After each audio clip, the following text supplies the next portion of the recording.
The grand hall of the Westbrook Music Festival buzzed with excitement.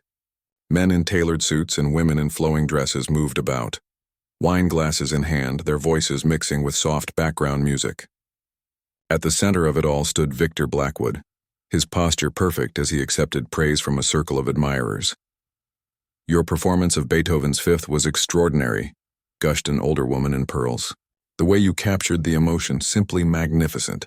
Victor nodded slightly, a practiced smile on his face. "Thank you. I believe that piece requires both technical precision and emotional depth."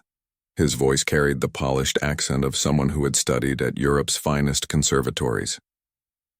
At 42, Victor was at the peak of his career.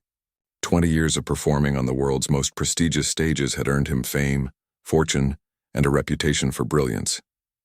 It had also given him something else, a deep-seated belief that few people truly understood or appreciated real musical talent. The festival director approached, champagne flute in hand.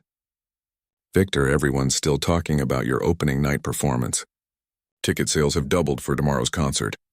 Victor took a sip from his own glass, as they should. People crave excellence even if they don't always recognize it. He glanced around the reception hall with thinly veiled boredom. These events were necessary but tedious. Small talk with wealthy donors who couldn't tell Bach from Beethoven. "If you'll excuse me," he said to no one in particular, breaking away from the group. He needed fresh air, away from the suffocating admiration of amateurs. As Victor made his way toward the terrace doors, something caught his ear. Someone was playing the grand piano tucked in the corner of the adjacent hotel lobby. The notes of Chopin's Nocturne Op. 9 No. 2 floated through the air. Victor paused. The playing was interesting, not technically perfect, far from it. The tempo wavered slightly and a few notes were missed. But there was something about the performance that made him turn and walk toward the music, instead of continuing to the terrace. A small crowd had gathered around the piano. Victor edged his way forward until he could see the player, a woman perhaps in her mid-40s dressed in a simple blue dress that had seen better days. Her hair was pulled back in a practical bun, and her hands, though moving gracefully over the keys, showed signs of hard work. "That's Elena," whispered a hotel staff member to someone nearby. "She cleans the rooms upstairs. Manager lets her play when her shift ends. Taught herself, if you can believe it."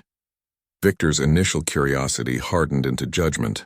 A self-taught hotel maid playing Chopin at a festival filled with professional musicians. He watched her fingers, noting every technical flaw, every missed opportunity for proper expression.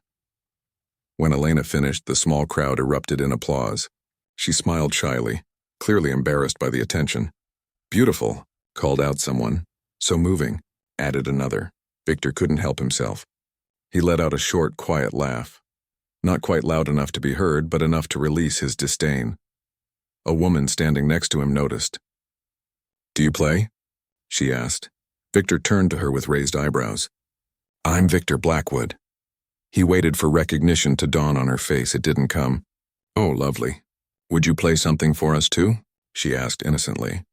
For a moment, Victor considered declining. Playing after an amateur in a hotel lobby was hardly fitting for someone of his stature. But a part of him, the part that had been nurtured on competition since childhood, couldn't resist the opportunity to demonstrate the difference between a hobbyist and a master. "Perhaps one piece," he said. He approached the piano as Elena stood up. "That was lovely," he told her, his voice carrying just enough warmth to be polite but not enough to be genuine. "May I?" Elena nodded and stepped aside. "Of course. I was just finishing anyway." Victor sat down, adjusted the bench to his liking, and placed his hands on the keys. Without announcing his selection, he began to play the same Chopin nocturne Elena had just performed. His version was flawless. Each note rang out with perfect timing and touch. His fingers danced across the keyboard with practiced ease, never faltering, never hesitating. The dynamics rose and fell exactly as written in the score, creating a textbook-perfect rendition of the piece. When he finished, the crowd applauded again, louder this time, with a few cheers mixed in. Victor stood, gave a small bow, and turned to find Elena still standing nearby, watching him with an expression he couldn't quite read. "That was beautiful," she said simply. "You play wonderfully." Victor had expected to see envy or embarrassment on her face. The genuine appreciation caught him off guard. "Thank you," he replied more stiffly than he'd intended. "It's one of Chopin's more accessible pieces." A hotel manager appeared at Elena's side. "Elena, we need help with setup in the Rivera room." "Of course," she nodded, then turned back to Victor. "Thank you for playing. It's not often I get to hear such skilled musicians up close." With that, she walked away, following the manager through a door marked "Staff Only." Victor watched her go, feeling oddly unsatisfied. He'd demonstrated superior skill, but somehow the exchange hadn't provided the vindication he'd expected. Several people came up to compliment him, but he barely heard them. "Who exactly is she?" he asked a nearby hotel employee. "Elena? She's been with us about 5 years now. Quiet, hardworking. Guests love her. She sometimes plays early mornings when cleaning the lobby." The employee lowered his voice. "Between you and me, I think she's had a tough life. Never talks about family or her past, but the piano seems to bring her joy." Victor nodded absently. Something about the woman bothered him. Not her playing, which was technically mediocre, but the reaction she'd received. The same people who had applauded his perfect performance had responded just as enthusiastically to her flawed one. Some had even seemed more moved by her playing than his. The next morning, Victor woke early to practice in his suite. As he worked through a particularly challenging passage of Liszt, his mind kept wandering to the hotel maid. What right did someone like her have to play Chopin in public? Music of that caliber deserved proper treatment from properly trained hands. Later that day, during rehearsal for his evening performance, Victor spotted Elena again. She was sitting in the back of the otherwise empty concert hall, taking a break perhaps, listening to him work with the orchestra. When they broke for lunch, Victor found himself approaching her before she could slip away. "You enjoy classical music," he stated rather than asked. Elena looked up, surprised to be addressed directly. "Yes, very much. I hope it's okay that I listen sometimes during my breaks." "Of course," Victor said, though it wasn't his permission to give. "I noticed you playing yesterday." "Oh." A slight blush colored her cheeks. "I don't usually play when there are festivals happening. It was just that the piano was free, and my supervisor said it would be okay." Victor studied her. "How long have you been playing?" "Since I was a child. But I've never had proper lessons, just picked it up." She smiled, and for a moment, something flickered in her eyes, something deeper than the humble hotel worker she appeared to be. "That explains the technical issues," Victor said. "Your rhythm was uneven in the middle section, and your fingering in the arpeggios was inefficient." Instead of being offended, Elena nodded thoughtfully. "I've always struggled with those runs. Never quite figured out the right fingering." Victor found himself saying, "Perhaps you should consider taking lessons. You have a certain feeling for the music." "That's kind of you to say," Elena replied. "But lessons are expensive, and at my age," she shrugged. "I'm happy just to play for myself. And sometimes, if people enjoy listening, that's a nice bonus." Something about her humble acceptance irritated Victor. In his world, you either committed fully to music or you didn't bother at all. There was no room for hobbyists or dabblers. "Music isn't just about enjoyment," he said, his tone sharpening. "It's about respect for the composer's intentions. Technical precision, artistic integrity." Elena looked at him for a long moment. "Perhaps," she said finally. "But isn't it also about connecting? Feeling something and sharing that feeling with others?" Before Victor could respond, a cleaning cart rattled past, pushed by an older man in a hotel uniform. "Elena, break's over," he called. "Second floor needs attention before the afternoon arrivals." Elena stood. "It was nice talking with you, Mr. Blackwood." She said his name with a slight emphasis that suggested she'd known exactly who he was all along. "Good luck with your performance tonight." As she walked away, Victor felt strangely challenged. This ordinary woman, with her imperfect playing and her simplistic view of music, had somehow gotten under his skin. Who was she to suggest that feeling was as important as technique? That connection mattered more than perfection? An idea formed in Victor's mind, a way to prove his point, to demonstrate once and for all the difference between a true artist and an enthusiastic amateur. "Elena," he called after her. She turned, questioning. "Would you be interested in a friendly competition? A piano duel, let's say. Tomorrow afternoon, after your shift?" Elena's eyes widened. "A duel? With you?" "I couldn't possibly on nothing serious," Victor assured her. though his intentions were anything but casual. Just a little musical exchange, 3 pieces each, increasing in difficulty. It might be educational. And he could see her hesitation, the way she glanced down at her hands. Hands that cleaned rooms and carried linens. Not hands that belonged on a concert grand, I don't think, she began. The lobby piano at 4, Victor continued as if she'd agreed. Unless you're not up for a challenge. Something shifted in Elena's expression then. A subtle straightening of her shoulders, a flash of something like pride in her eyes. 4 o'clock, she said quietly. But I warn you, Mr. Blackwood, I only know how to play from the heart. Victor smiled, satisfied. That's precisely what I'm counting on. Word spread quickly through the Westbrook Music Festival about the unusual challenge. By dinner time, musicians, critics, and festival attendees were buzzing with gossip about Victor Blackwood's piano duel with the hotel maid. Some found it amusing, others called it cruel. But everyone agreed it would be worth watching. Have you heard? A violinist whispered to her stand partner during rehearsal. Blackwood challenged some cleaning lady to a piano showdown. Can you imagine? That poor woman, the other musician replied. Victor can be absolutely ruthless. Victor overheard snippets of these conversations throughout the evening but paid them little mind. His afternoon concert had gone well, standing ovation, 3 encores. But even as he played, his thoughts had drifted occasionally to Elena and their upcoming duel. He told himself he was simply planning which pieces would best showcase the gap between amateur enthusiasm and professional mastery. Back in his suite that night, Victor sat at the desk with a notepad, carefully selecting his program. For his first piece, something accessible but elegant, Bach's Prelude in C major from the Well-Tempered Clavier, simple enough that Elena might manage it, but with enough nuance to allow him to demonstrate proper technique. For his second, Liszt's La Campanella, technically demanding with its rapid leaps and trills. And finally, Chopin's Revolutionary Etude, passionate, dramatic, and requiring years of training to execute properly. This should settle things, he murmured to himself.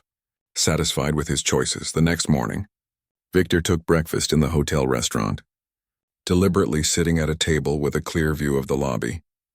He watched as Elena moved quietly through the space, dusting surfaces and straightening furniture. Nothing in her demeanor suggested she was hours away from a musical challenge with one of the world's premier pianists. She simply worked, occasionally exchanging a warm word with guests or fellow staff members. Once, she paused near the piano, resting her hand lightly on its closed lid for just a moment before continuing with her tasks. The small gesture caught Victor's attention. There was something almost reverent about it, like a pilgrim touching a shrine.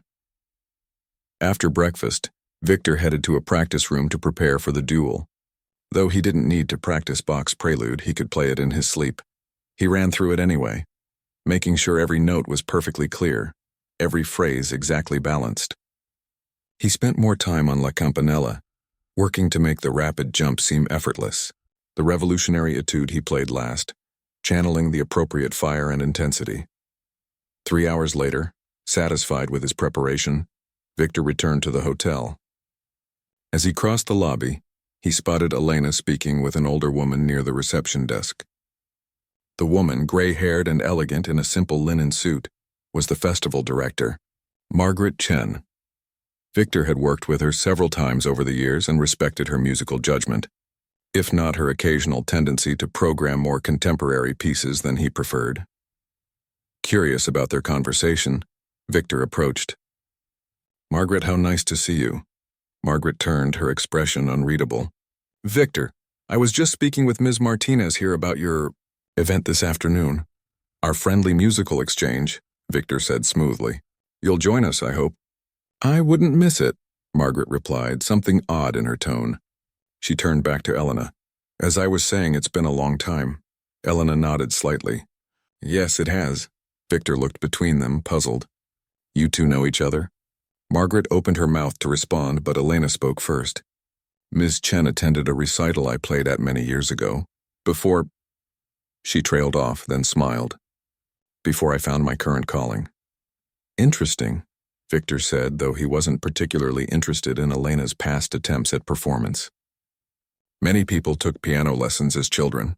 Few had what it took to pursue it seriously. 4 o'clock then. I'll be there, Elena said quietly. As Victor walked away, he heard Margaret say to Elena, Are you sure about this? He couldn't hear Elena's response. Victor spent the afternoon in his suite, resting his hands and mind before the duel. At 3:30, he changed into a crisp white shirt and charcoal suit. Not his formal concert attire, but appropriate for a performance, even an informal one. At 10 minutes to 4, he made his way downstairs. He was surprised to find the lobby already crowded. At least 50 people had gathered around the grand piano. Festival musicians, attendees, hotel staff, even a few critics Victor recognized. Someone had arranged chairs in a semicircle, creating an impromptu concert space. Margaret Chen stood near the piano, speaking with the hotel manager. When she saw Victor, she approached him. Quite the turnout, she remarked. Word travels fast, Victor replied. He scanned the crowd, not seeing Elena. Is our other performer here? She's changing after her shift, Margaret said. She hesitated, then added, Victor, do you know what you're doing here? The question irritated him. Providing a learning opportunity. Elena plays with feeling, yes, but without proper training. This will demonstrate the importance of technical foundation. Margaret studied him for a moment. You really don't know, do you? Know what? Victor asked impatiently, but Margaret just shook her head. You'll find out soon enough. Before Victor could press further, a murmur ran through the crowd. He turned to see Elena entering the lobby. She had changed from her work uniform into a simple dark blue dress. Her hair was still in its practical bun, though a few strands had escaped to frame her face. She wore no jewelry except for a small silver pendant around her neck. Elena looked momentarily startled by the size of the crowd, but her expression quickly composed itself. She walked toward the piano with quiet dignity, nodding to people she recognized along the way. Victor stepped forward to meet her. Quite the audience, he said. Are you nervous? A little, she admitted. It's been a long time since I played for so many people. Don't worry, Victor said, his tone more condescending than reassuring. They're not expecting a professional performance. Something flickered in Elena's eyes, a brief flash of, what, pride? Determination? It was gone before Victor could identify it. Margaret stepped up to the piano. Ladies and gentlemen, thank you for joining us for this impromptu musical exchange. Her choice of words was deliberate. Victor noted, avoiding terms like competition or duel that might make the event seem too serious. Mr. Blackwood and Ms. Martinez will each play 3 pieces of increasing difficulty. Mr. Blackwood has graciously agreed to begin. Victor approached the piano, adjusting the bench to his preferred height. He took a moment to center himself, then launched into Bach's Prelude in C major. The familiar cascading arpeggios flowed from his fingers with practiced precision. He shaped each phrase carefully, controlling the dynamics with expert touch. When he finished, the audience applauded warmly. Victor stood and gestured for Elena to take her turn. She sat at the bench, took a deep breath, and began the same Bach prelude. Victor stood to the side, arms crossed, ready to note every technical flaw. But Elena's performance surprised him. Her tempo was slightly slower than his, but her touch was remarkably sensitive. She brought out inner voices in the music that many pianists overlooked, creating a more contemplative mood than Victor's brighter interpretation. When she finished, the applause seemed, to Victor's annoyance, slightly more enthusiastic than what he had received. Determined to establish his superiority, Victor returned to the piano for his second piece. La Campanella leapt from his fingers with dazzling speed and clarity. The difficult leaps, the rapid repeated notes, the intricate ornaments, all executed flawlessly. This was Victor in his element, demonstrating the technique that had taken him decades to perfect. When the final notes rang out, there were gasps before the applause began. Victor stood, a satisfied smile on his face, and turned to Elena. Your turn, he said, certain he had proven his point. No amateur could match what he had just done. Elena approached the piano again, her expression thoughtful. She sat silently for a moment, then began to play.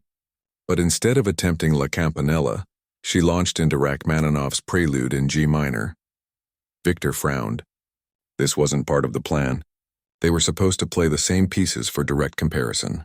But as Elena's fingers moved across the keys, his irritation gave way to confusion, then growing disbelief. Her technique was incredible, The powerful chords at the beginning resonated through the lobby with perfect balance. The middle section flowed with lyrical grace. And when she reached the thunderous conclusion, her hands moved with a speed and accuracy that matched, perhaps even exceeded, Victor's own playing. The audience erupted in applause when she finished. Several people stood. Victor remained still, his mind racing to make sense of what he had just witnessed. This was not the playing of a self-taught amateur. This was the work of someone with extensive training and natural talent. "Who are you?" he asked quietly when Elena returned to stand near him. She just smiled slightly. "Still interested in the third piece?" Victor nodded stiffly.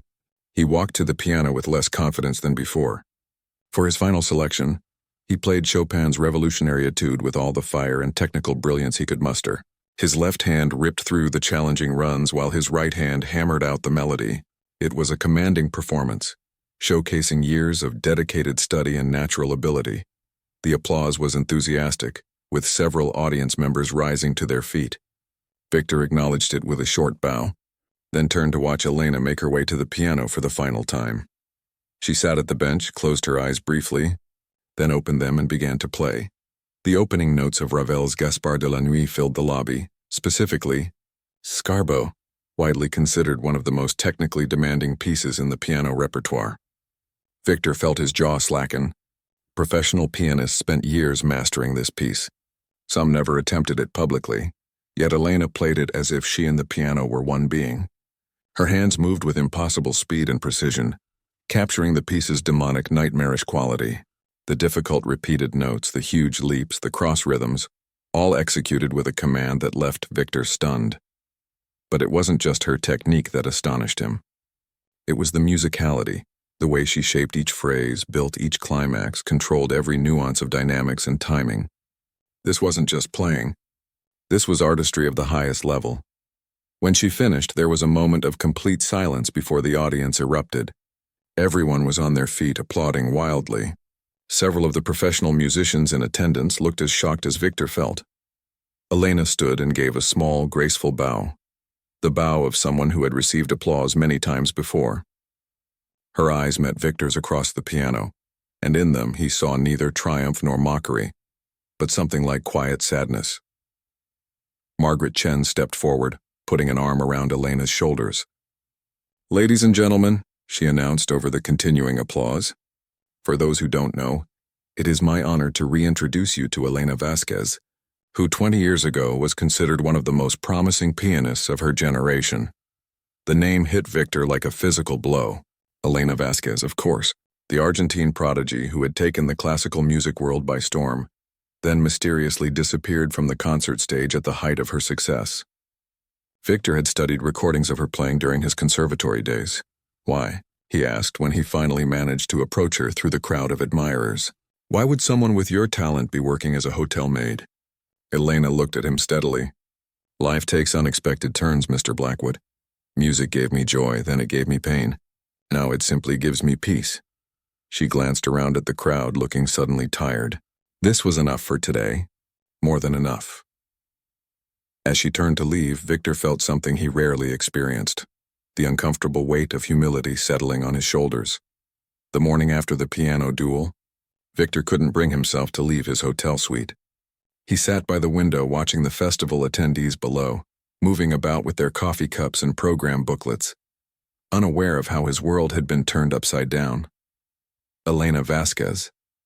The name kept echoing in his mind. 20 years ago, she had been a rising star, barely 25 and already playing with the world's greatest orchestras. Her recordings of Chopin and Liszt had won major awards. Critics had praised her technical brilliance and emotional depth. Then suddenly she had vanished from the concert stage. There had been rumors, a family tragedy, a nervous breakdown, a hand injury, but nothing confirmed. The classical music world had eventually moved on, finding new prodigies to celebrate. And now here she was, cleaning rooms at the Westbrook Hotel, playing the lobby piano on her breaks. A knock at the door pulled Victor from his thoughts. He considered ignoring it, but the knocking persisted. With a sigh, he crossed the room and opened the door to find Margaret Chen standing in the hallway. "May I come in?" she asked, her expression serious. Victor stepped aside to let her enter. "I assume you're here about yesterday's revelation." Margaret took a seat in one of the armchairs. Why did you challenge her, Victor? Was it really necessary to try to humiliate someone just doing her job? I didn't know who she was, Victor said defensively, though the excuse sounded hollow even to his own ears. I thought she was just an amateur who needed to understand the difference between playing at something and true mastery. And now that you know the truth? Victor didn't answer immediately. He walked back to the window, staring out at nothing in particular. Why is she here, Margaret? Why is Elena Vasquez cleaning hotel rooms when she could be playing Carnegie Hall?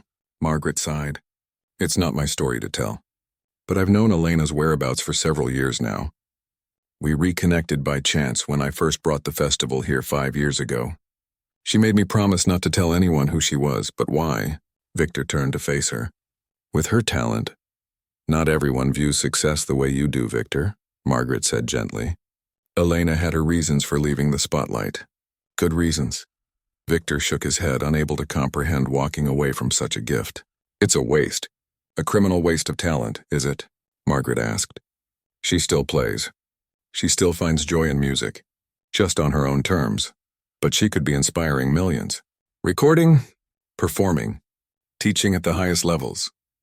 And maybe that's not what she wants. Margaret stood up.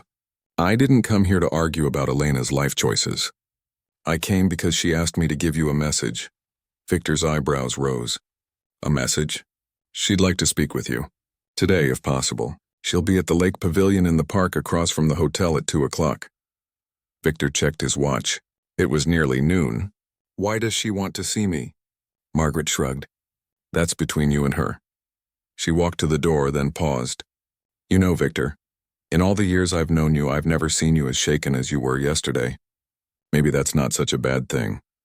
After Margaret left, Victor paced the suite restlessly. Should he go? What could Elena possibly want to say to him? And what could he say to her after what had happened? At 1:30, he found himself changing clothes, putting on a casual shirt and pants rather than his usual formal attire. At 10 minutes to 2, he was walking across the street to the small public park that bordered the lake. The pavilion was easy to spot, a white gazebo-like structure near the water's edge. As Victor approached, he saw Elena sitting on a bench inside looking out at the lake. She wore simple jeans and a light sweater. Her work uniform and the blue dress of yesterday both abandoned. Her hair was loose around her shoulders, revealing strands of gray he hadn't noticed before. She turned as his footsteps sounded on the wooden floor of the pavilion. You came, she said, sounding slightly surprised. Margaret said you wanted to speak with me. Victor remained standing, feeling oddly awkward. This woman had humbled him publicly less than 24 hours ago. Please sit. Elena gestured to the space beside her on the bench. When he hesitated, she added, I don't bite, Mr. Blackwood. Victor sat, leaving a respectful distance between them. For a moment, they both looked out at the lake, watching a family of ducks glide across the water. I wanted to apologize, Elena said finally. Victor turned to her in surprise. You apologize to me? I'm the one who should be apologizing. I behaved arrogantly, condescendingly. I challenged you to prove a point, to put you in your place. The admission was difficult but necessary. Elena shook her head. You didn't know who I was. But I knew exactly who you were. I could have declined the challenge or told you my background. Instead, I let you walk into a situation that was bound to embarrass you publicly. That wasn't kind. Victor was silent for a moment, processing her words. Why did you accept the challenge? You clearly didn't need to prove anything. Elena's gaze returned to the lake. Pride, partly. I didn't appreciate being looked down on, even though I've chosen this life. She smiled slightly, but also, it had been so long since I'd played for an audience. For a real audience, not just hotel guests passing through the lobby. When you challenged me, something woke up inside me, something I thought I'd put to rest. Your talent, Victor said. Your extraordinary gift. Call it what you will. She touched the silver pendant at her throat, a gesture that seemed unconscious. For 20 years, I've played only for myself. Yesterday, I remembered what it was like to play for others. Then why stop? Victor couldn't help asking. Why walk away from a career that most musicians would sacrifice everything for? Elena was quiet for so long that Victor thought she might not answer. When she finally spoke, her voice was soft but steady. 20 years ago, I was on tour in Europe. My parents and my younger sister were traveling with me as they always did. After my concert in Vienna, we were driving to our hotel when another car crossed into our lane. She paused, her fingers still touching the pendant. My parents died instantly. My sister, Lucia, lived for 3 days before she followed them. "I'm so sorry," Victor said, the words feeling completely inadequate. "I was the only survivor," Elena continued. "Physically, my injuries were relatively minor. A broken arm, some cuts and bruises. But inside," she tapped her chest, "inside I was shattered. So you left the music world." She nodded. The thought of returning to the stage, playing the same pieces, receiving the same applause while they were gone forever, I couldn't bear it. Music had always been a family affair for us. My father was my first teacher. My mother managed my career. Lucia was studying to be a cellist. A sad smile crossed her face. We were going to perform together someday once she finished her training. Victor listened, beginning to understand. "So you changed your name, started a new life." Elena Martinez was my grandmother's name. I took it, moved to a small town where no one knew classical music, and just existed for a while. Eventually I started working. Simple jobs, nothing demanding, nothing that would attract attention. She looked at him directly. "Do you understand what it's like to just want to be left alone with your grief?" Victor thought of his own path, the ruthless ambition that had driven him since childhood, the relationship sacrificed for practice time, the single-minded focus on his career. "No," he admitted. "I don't think I do. About 5 years ago, I ended up here. The hotel needed housekeeping staff, and I needed work. The manager heard me playing the lobby piano early one morning before guests were about, and he encouraged me to play during breaks sometimes." She smiled at the memory. It felt good to play for people again, even in that small way, but I wasn't ready for more. "Until yesterday," Victor said. "Until yesterday," she agreed. "Your challenge pushed me back into the spotlight in a way I hadn't planned. And now people know who I am. Some of the musicians have already approached me, asking if I'll teach master classes, if I'll consider performing again. Will you?" Victor couldn't hide the eagerness in his voice. Elena sighed. "I don't know. That's partly why I wanted to talk to you. You lived the life I left behind. The concerts, the travel, the pressure, the acclaim. Are you happy, Victor?" The question caught him off guard. Was he happy? He had success, recognition, financial security. But happiness? "I'm fulfilled by my work," he said carefully. "Music has been the center of my life since I was 4 years old. I can't imagine being anything other than a pianist." "That's not quite what I asked," Elena said gently. Victor looked away, uncomfortable with the direction of the conversation. "Why does it matter if I'm happy or not?" "Because I'm trying to decide if I want to step back into that world even a little bit. And I'd like an honest assessment from someone who knows it well." Victor was silent for a long moment, considering her question seriously. "There are moments," he said finally, "when everything aligns, the music, the audience, my own mind and hands, and those moments are transcendent. In those moments, yes, I'm deeply happy." He paused. "But they're just moments. The rest is work, practice, travel, critics, competition, loneliness sometimes." Elena nodded as if his answer confirmed something she already knew. "Thank you for your honesty." They sat in silence for a while, watching the ducks, listening to the gentle lapping of water against the shore. Eventually, Victor spoke again. "You don't have to go back to the life you had before. You could define your own terms, teach, play chamber music, give occasional recitals, record when you want to." "Perhaps," Elena said. "Or perhaps I'll just continue cleaning rooms and playing the lobby piano." She stood up. "I should get back. My afternoon shift starts soon." Victor stood as well. "Will you at least consider teaching some of the young pianists at the festival? A master class, perhaps? They could learn so much from you." Elena looked at him for a long moment. "I'll think about it," she said finally. "No promises." As they walked back toward the hotel, Victor found himself seeing Elena, truly seeing her, for the first time. Not as a hotel maid who played piano as a hobby, not as a former prodigy who had walked away from fame, but as a woman who had suffered deeply, made difficult choices, and found her own path to peace. "Thank you," he said as they reached the hotel entrance. "For what?" "For reminding me that music isn't just about technical perfection or public acclaim. It's about—" he struggled to find the right words. It's about the human spirit, about connection. Elena smiled, a genuine smile that reached her eyes. Now that, she said, is something worth playing for. News of Elena's true identity spread through the festival like wildfire.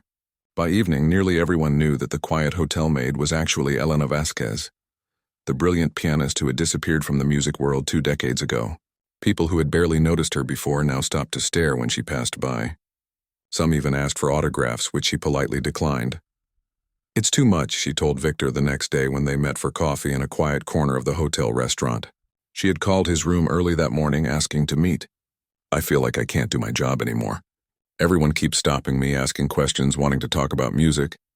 Victor watched her stir her coffee, noticing the tension in her shoulders. "You can't blame them for being excited.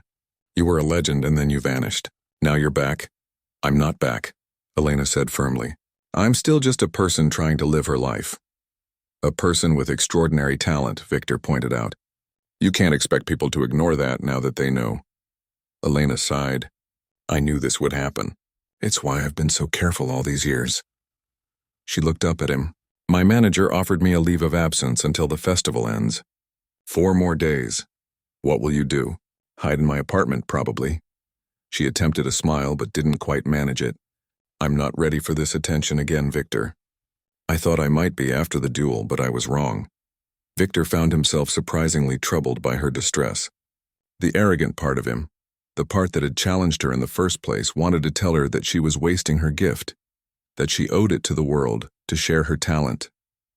But the humbler part of him, the part that had been growing since their conversation by the lake, understood her reluctance. "What if," he began, then hesitated.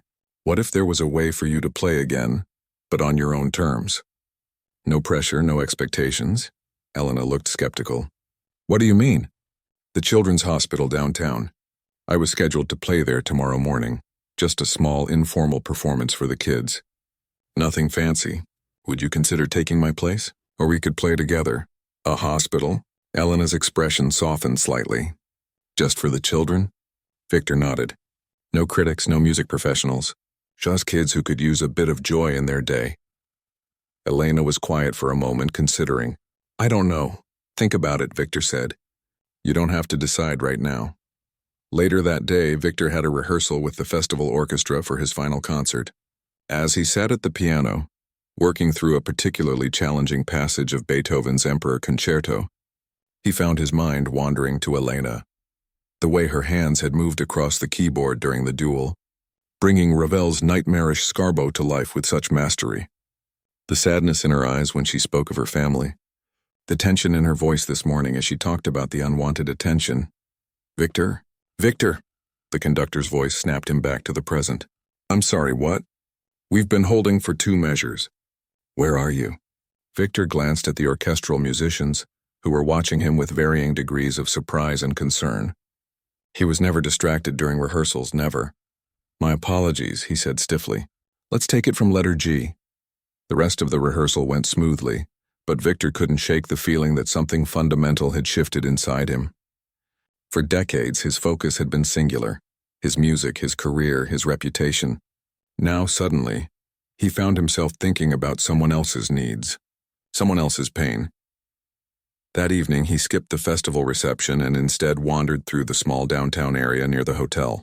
Without really planning to, he found himself outside a modest music shop.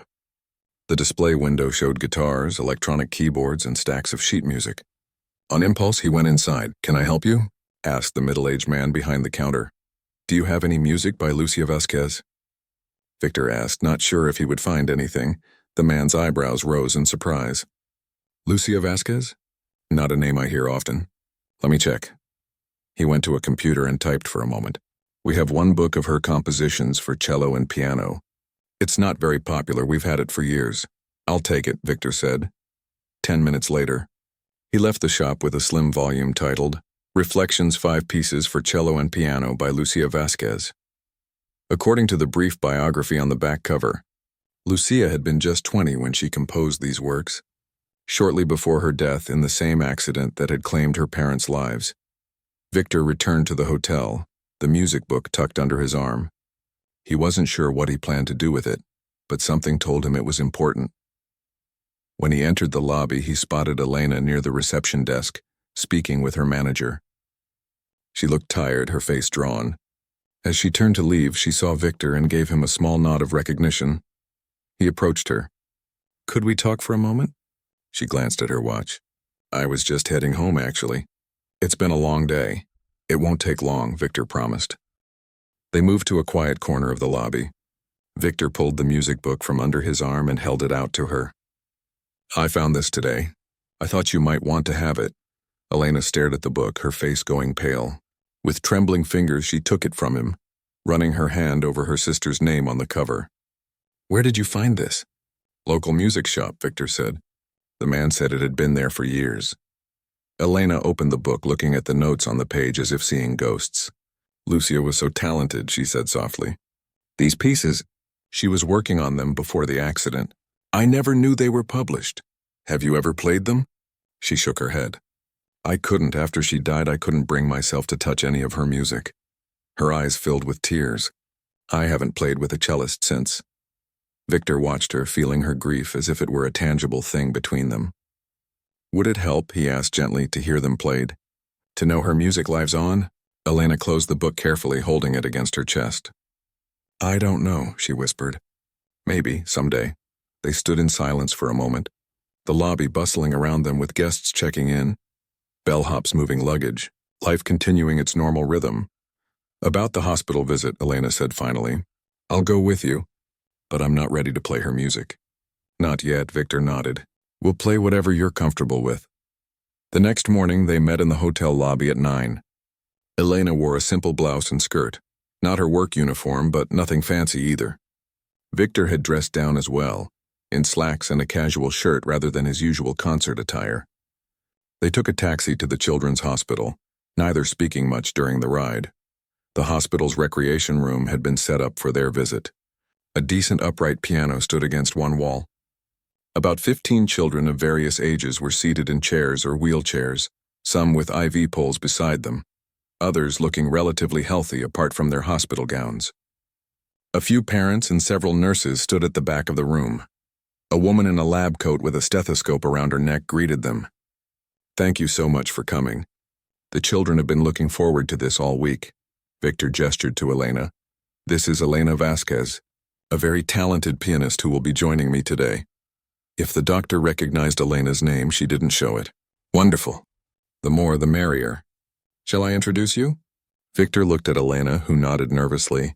They followed the doctor to the front of the room. "Boys and girls, we have special visitors today. This is Mr. Blackwood and Ms. Vasquez, and they're going to play some beautiful music for us."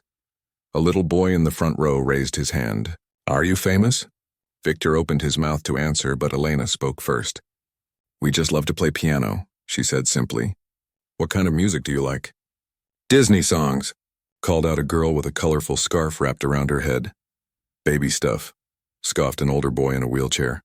"Can you play rock music on a piano?" Victor glanced at Elena, wondering how she would respond to these unexpected requests. To his surprise, she smiled, a genuine, warm smile that lit up her face. "Let's find out," she said, sitting down at the piano. Her fingers danced across the keys, and the opening notes of Let It Go from Frozen filled the room. The children's faces lit up with recognition and delight. Victor stood back, watching as Elena played song after song, Disney tunes, pop hits, even a simplified version of a rock classic, for the boy in the wheelchair. She took requests, laughing when the children sang along, even teaching a simple duet to a little girl brave enough to join her at the piano. After about 30 minutes, Elena turned to Victor. "Your turn," she said, her eyes bright with an energy he hadn't seen before. Victor hesitated. He had planned to play simplified versions of classical pieces, as he usually did for young audiences. But after Elena's performance, that seemed too formal, too distant. "Actually," he said, "I thought we might try something together." He turned to the children. "How many of you have heard of Heart and Soul?" Several hands went up. Victor sat beside Elena on the piano bench, positioning his hands for the simple duet that countless beginning piano students learned. "Shall we?" he asked. Elena laughed, a free, joyful sound that surprised him. "Really? The great Victor Blackwood wants to play Heart and Soul?" Why not? He said, finding himself smiling back at her. It's a classic for a reason. They played together, Victor taking the simple bass pattern while Elena improvised brilliant variations on the melody. The children clapped along, delighted by the familiar tune and the obvious fun the two pianists were having. When they finished, the room erupted in applause. Victor looked at Elena and saw something he hadn't seen before. A light in her eyes, a relaxation in her face, as if some burden had momentarily lifted. That was fun, she said quietly. Yes, Victor agreed, surprised to realize he meant it. It was. For the next half hour they took turns playing for the children, Elena with her popular tunes and Victor with simplified classical pieces that told stories. They finished with another duet, a four-hand arrangement of Brahms' Hungarian Dance No. 5 that had the children bouncing in their seats with the lively rhythm. As they were leaving, a nurse stopped them in the hallway. That was wonderful, she said. You should have seen their faces. Some of these kids haven't smiled like that in weeks. Elena's eyes glistened with unshed tears. Thank you for letting us play for them. Outside the hospital, they stood in the sunshine, neither seeming eager to return to the festival just yet. Coffee? Victor suggested, pointing to a small cafe across the street. Elena nodded. I'd like that. As they waited for their drinks, Victor watched Elena, noting how different she seemed from the woman he'd met in the hotel lobby just days ago. There was a lightness about her now, an openness. You enjoyed that, he said, playing for the children. I did, she admitted. More than I expected to. There was no pressure, no one judging my technique or interpretation. Just music bringing joy. She took a sip of her coffee. I'd forgotten what that feels like. You're very good with children, Victor observed. Have you ever thought about teaching? Elena shook her head. Not seriously. After I left the concert world, I wanted to distance myself from music completely. It hurt too much. Playing for myself was one thing, but teaching. But now, she was quiet for a moment, considering. Now I'm not sure. Today felt right somehow, seeing those children respond to the music, watching their faces light up. It reminded me why I started playing in the first place, not for applause or reviews, but because music touches something deep inside us. It connects us. Victor thought about his own career, the endless pursuit of technical perfection, the competition with other pianists, the constant concern about critics and audiences. When was the last time he had played simply for the joy of it? You've given me a lot to think about, Elena, he said honestly. She looked surprised. I have? More than you know. The night of Victor's final concert at the Westbrook Music Festival arrived. The grand hall was packed with music lovers, critics, and fellow musicians. Backstage, Victor adjusted his bow tie, a familiar pre-performance ritual that usually centered his thoughts.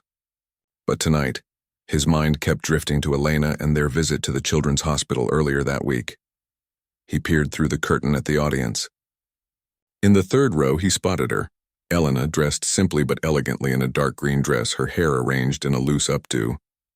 She had come to hear him play, despite her reluctance to be in public since her identity had been revealed.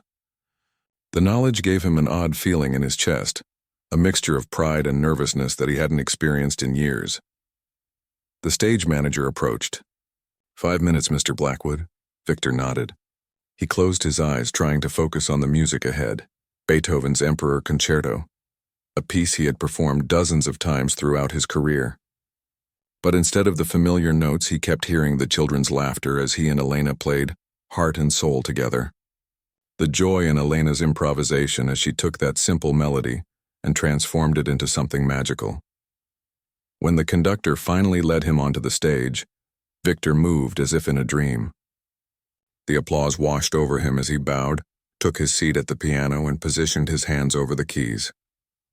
The orchestra began the majestic opening of the concerto, and Victor entered with the cascading chords that followed. From the first notes, he knew something was different. He was playing the same notes he always played, making the same interpretive choices he had refined over years of performing this piece. But tonight he wasn't just executing a perfect performance, he was telling a story, sharing something of himself with the audience. When he reached the lyrical second movement, Victor found himself thinking of Elena's face as she had played for the children, open, vulnerable, completely present in the music. Without consciously deciding to, he began to play with that same openness, letting the music flow through him rather than controlling every nuance as he usually did. The result was a performance unlike any he had given before. The technical precision was still there. Decades of rigorous training didn't disappear in a week. But there was something more. Something that made audience members lean forward in their seats. Something that brought tears to eyes that had heard this concerto many times before. When the final triumphant chords rang out, there was a moment of absolute silence before the audience erupted. People rose to their feet, applauding with an enthusiasm that went beyond polite appreciation or even admiration of technical skill.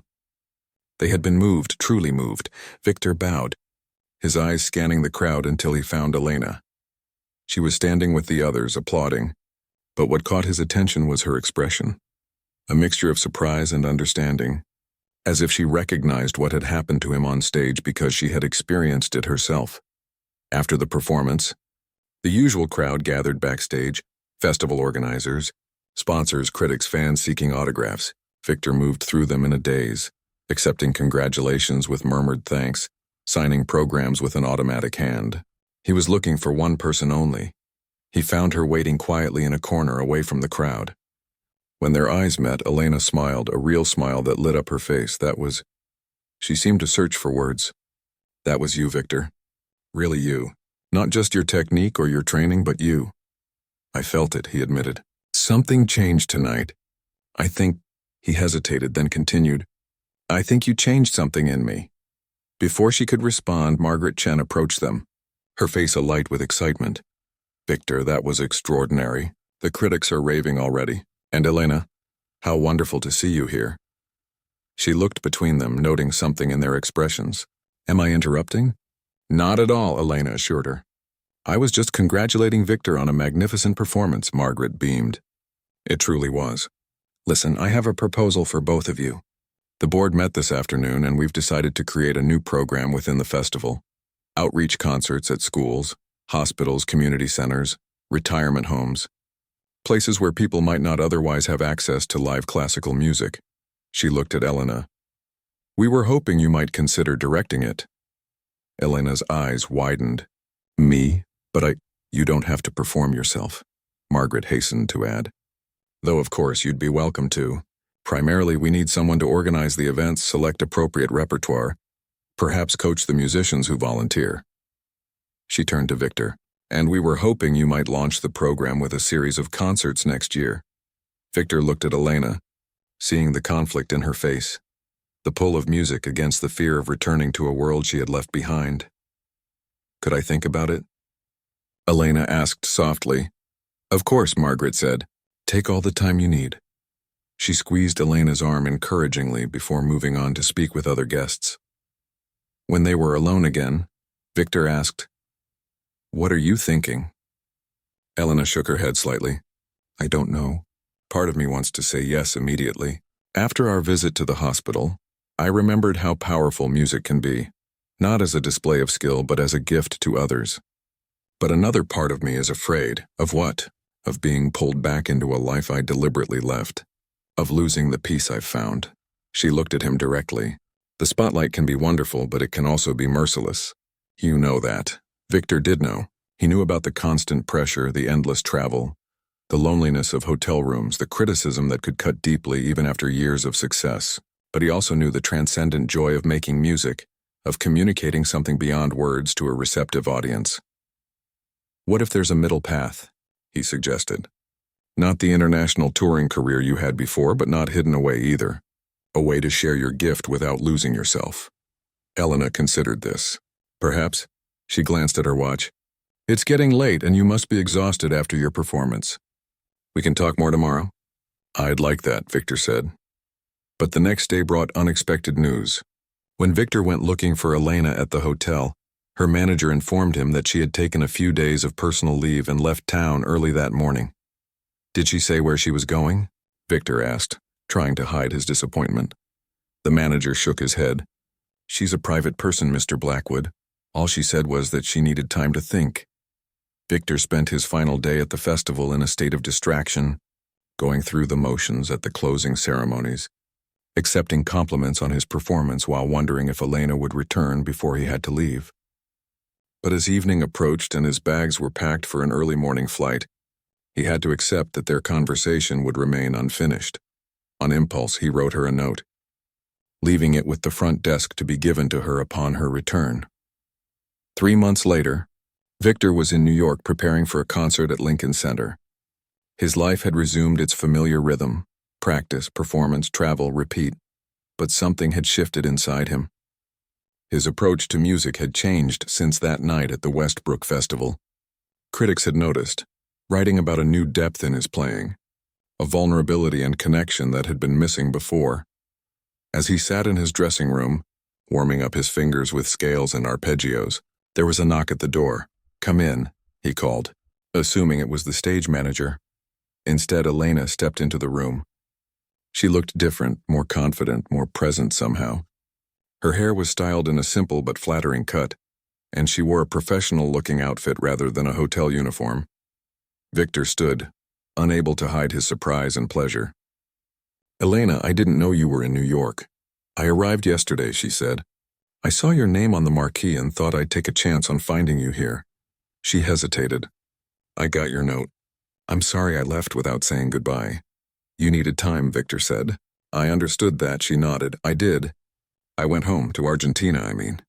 For the first time in 20 years, I visited my parents and Lucia's graves. I reconnected with old friends, teachers." Her eyes grew distant with memory. "It was hard but necessary. And now you're here," Victor observed. "Does that mean you've made a decision about Margaret's offer?" A small smile played at the corners of Elena's mouth. "I have. I'm going to direct the outreach program, but with a condition, that we focus especially on children from disadvantaged backgrounds, those who might never have a chance to learn music otherwise." "That sounds perfect for you," Victor said sincerely. "There's more," Elena continued. "I've started playing again, really playing, not just for myself. Small venues, intimate settings, and—" She reached into her bag and pulled out a slim book. "I've started working on Lucia's music." Victor recognized the book he had given her, the collection of her sister's compositions. "That's wonderful. I found a young cellist who's willing to work with me on them. We're planning a recording eventually, not for fame or reviews, but because Lucia's voice deserves to be heard." Her eyes shone with a mixture of sadness and purpose. It's time her music lived again. Victor felt a wave of emotion, pride in Elena's courage, joy at her return to music, something deeper that he wasn't ready to name. "I'd like to hear them someday when you're ready." Elena smiled. "I'd like that too." She glanced at her watch. "I should let you prepare for your concert." She turned to leave, then paused at the door. "Would you have dinner with me tomorrow? I'd like to hear about your ideas for the outreach program. If you're interested in being involved, that is." "I am," Victor said without hesitation. "Very interested."